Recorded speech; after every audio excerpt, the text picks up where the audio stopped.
back in World War II, I mean, there wasn't nobody going across the Canadian border much. You know, they were men. If they could get you returned to duty, they return you right there. The kids don't realize the sacrifice you made every day, not just 1 month or, you know, it was continual. Spent 24 hours a day out there and nobody said thanks, kiss my ass or go to hell. For 3 or 4 months, my family, all they knew was missing in action. They didn't know whether it was dead or alive. And that hurt me worse than anything. I'm sorry. It's okay. So too much of the war. People in the United States don't know what war is. They've never seen it. Got a lot of good memories and a lot of bad memories. Isn't it fine that they recognize, that this country recognizes what we've given? I wanted to see that real bad, you know. And said, well, Jody called me and said, KY3's calling. Welcome aboard.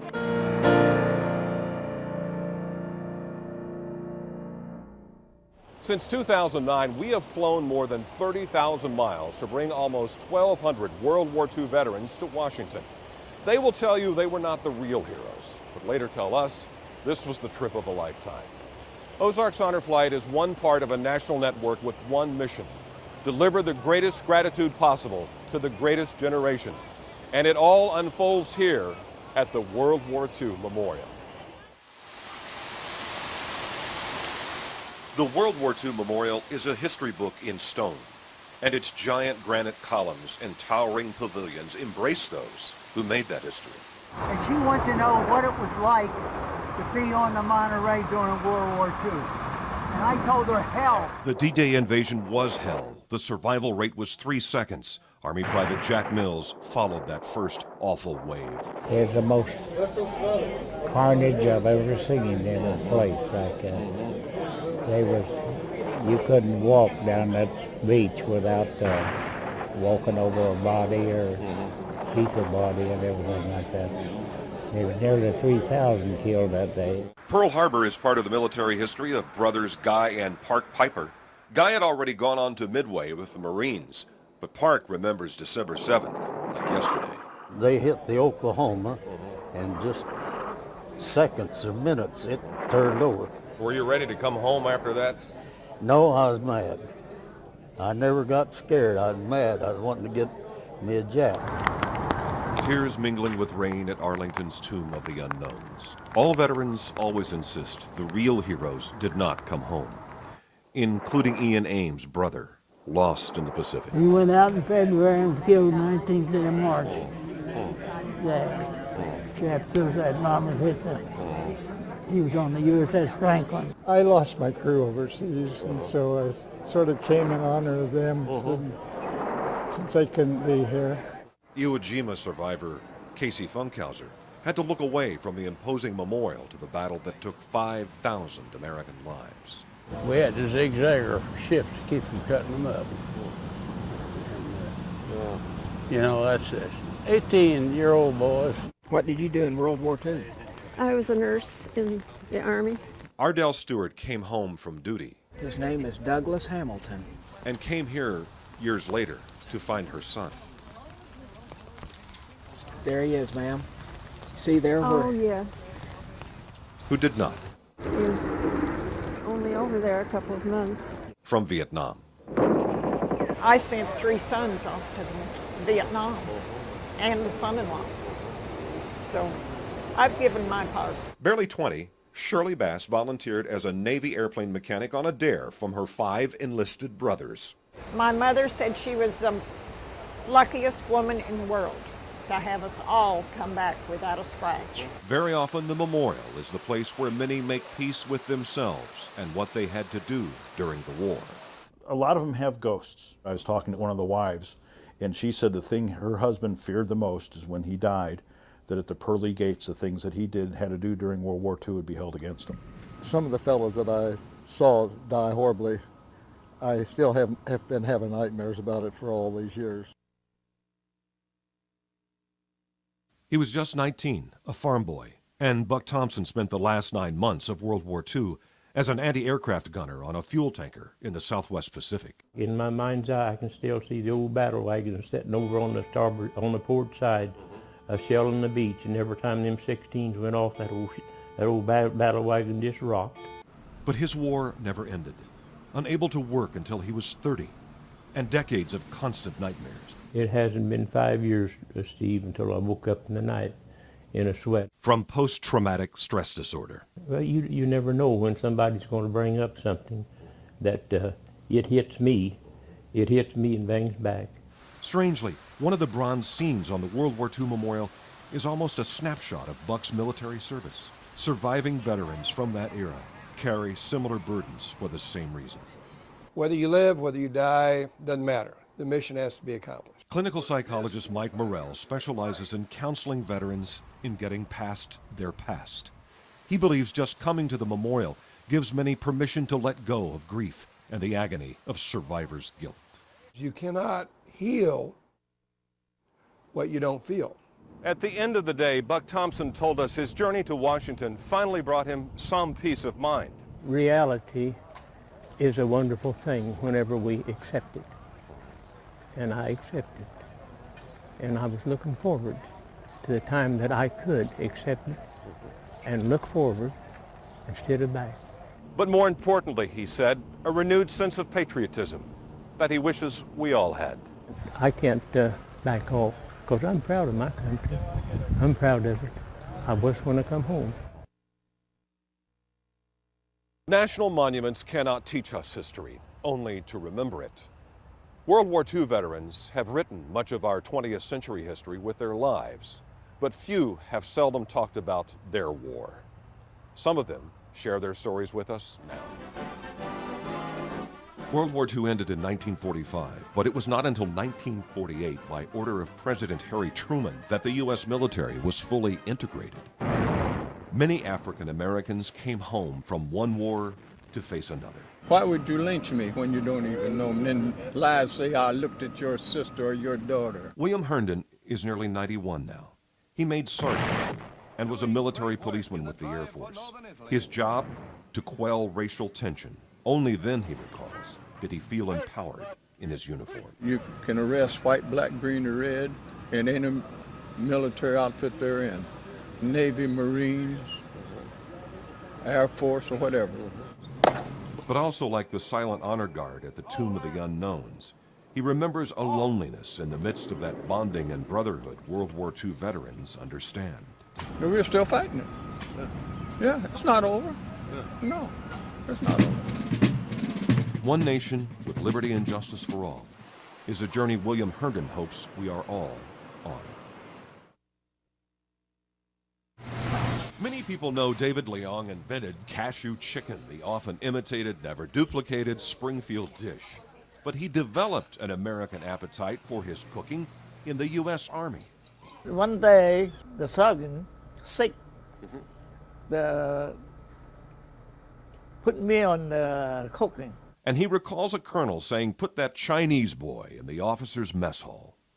Wing Yin Liang left China for American citizenship after Pearl Harbor and enlisted in 1942.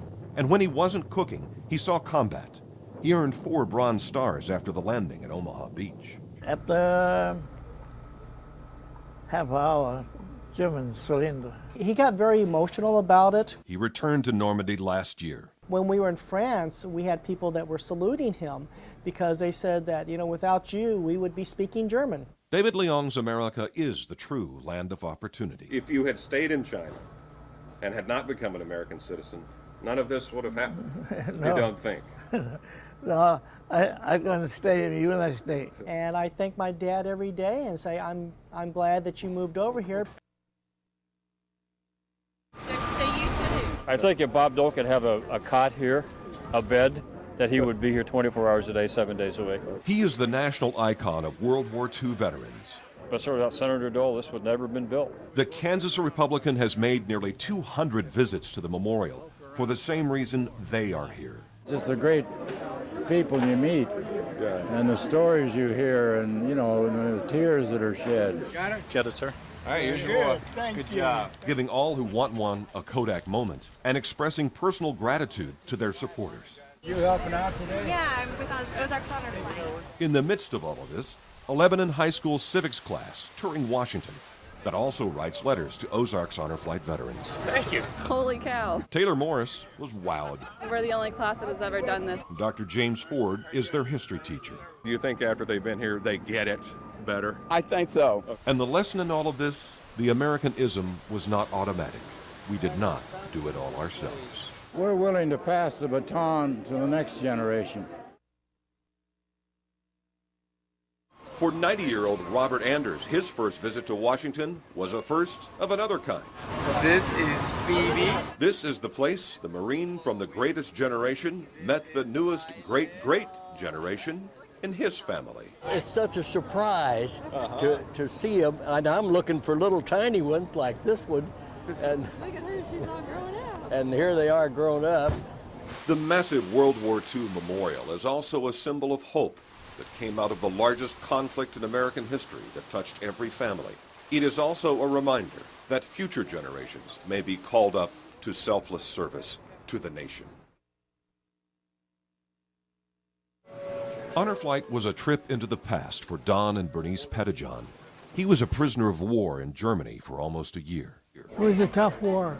Yeah. Steve, it was a tough war. She was an Army medic. We pulled 36-hour shifts every 2 weeks and stuff like that. We were on duty 24 hours a day. They met when he came home. Which was better, the end of the war or marrying Bernice?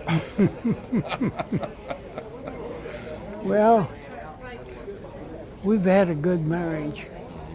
63 years.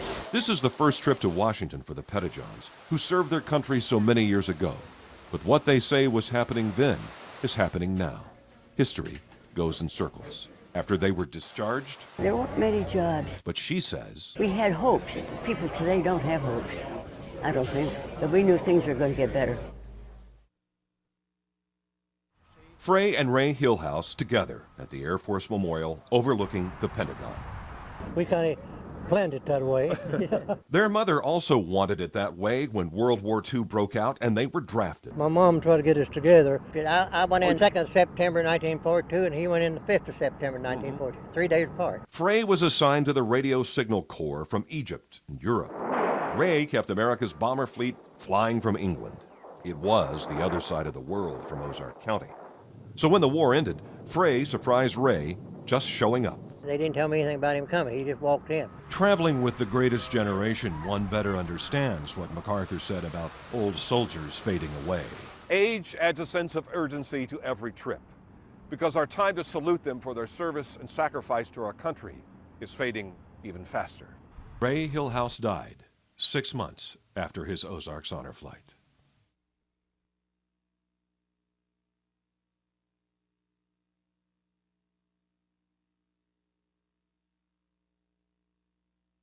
You've heard that it takes a village to raise a child. Well, the same is true for every honor flight. Half of the people on this plane are guardians, volunteers, and medical personnel. And it's those same guardians, families, school children, churches, charities, a lot of people send in $1 million to make all 14 flights happen. And then there are hundreds of people who have written thousands of thank you letters to our veterans.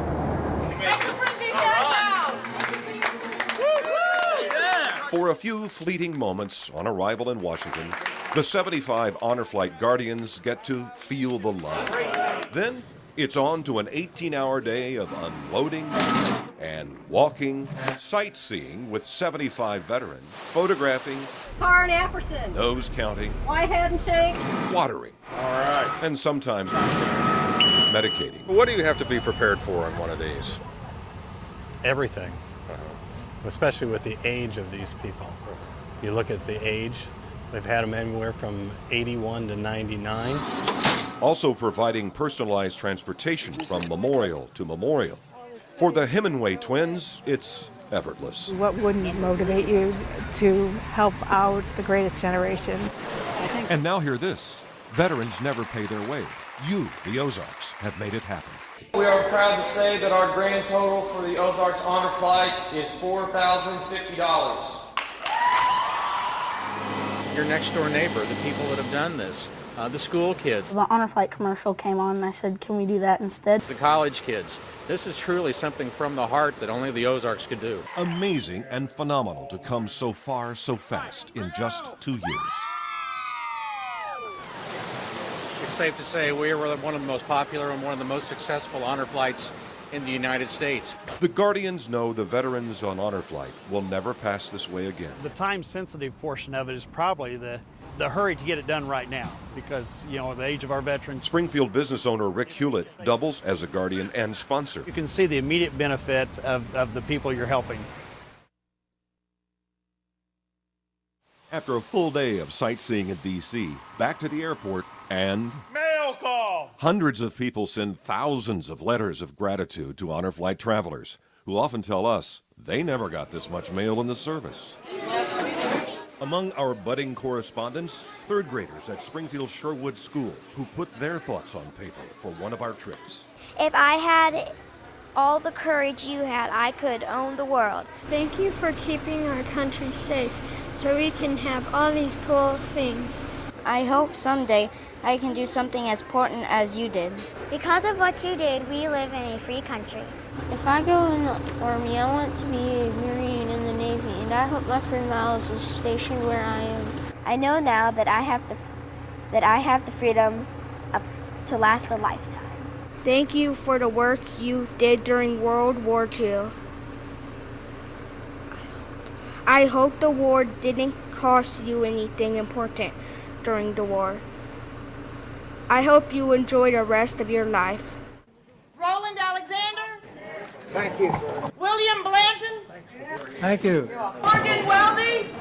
Thank you, young man. Oh, my word, look at here. I've received my mail call today. I'm very excited. Oh, I got an envelope. Yeah. Dear Papa David. Thank you for fighting for our freedom. I can't believe it. Oh, boy, a Valentine. A note from my grandkids and great-grandkids. Some of our great-grandkids, we just got 24. I love you. I hope your trip was very good. And will always be honored by my generation. They're going to make me cry. Some of them I didn't know. They just saw my name. I say we've been treated as millionaires. And after arriving back in Springfield, there's a loud and lively welcome back inside the terminal. It's all about making what could be the last hurrah, the best hurrah.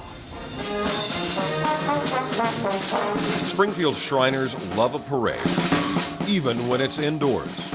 So when the veterans come off the jetway, they strike up the band big time. We are patriotic.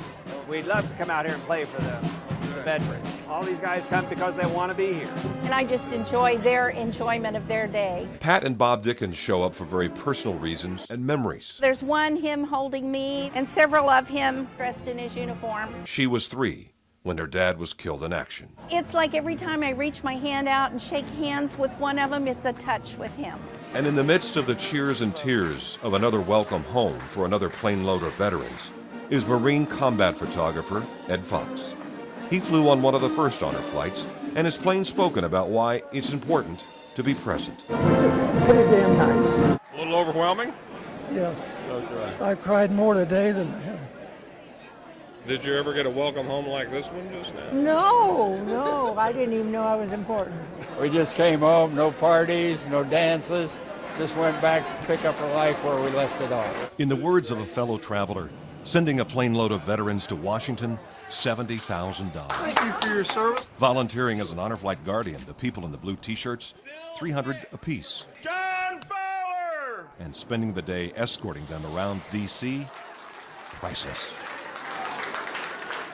I've got a friend here. He's my honorary dad for the day. I've looked forward to it for a long time. I've never seen so many kind people. I was so impressed when the military saluted us. It almost made me cry. Inspiring, beautiful, and the people were so wonderful. I've got thanked a million times. Super fantastic. I mean, it was a great day. I had a good time. It was a lot to see. I've heard a lot about a lot of these places, and today I've seen them. The honor guard I've heard of all my life, and I thought that was very impressive. Couldn't tell you how much I enjoyed it. I really did. Get to help the old World War II guys. That's most important to me. She really lit up, so it's a lot of fun to see. Better than what I was imagining even. Fabulous. Absolutely fabulous. I do this in their memory. I love it. It was wonderful, and I'm sure it was wonderful for them. I'm very proud. Seeing it on film and stuff is great, but to be here, it's just been extraordinary. To me, it's the fact that I have spent the day in the presence of greatness. All of these men really did change the world. We say that about a lot of people, but they really did. And we are quickly losing that greatness. America lays to rest 1,000 World War II veterans every day. We can only hope that something of their valor and the richness of their lives continues to live on in us, and that their self-sacrifice for the greater good will inspire future generations when we retell their stories and remember them. God bless America, land that I love. Stand beside her and guide her through the night with a light from above. From the mountain to the prairie, to the ocean, white with the foam. God bless America, my home, sweet home. God bless America, my home, sweet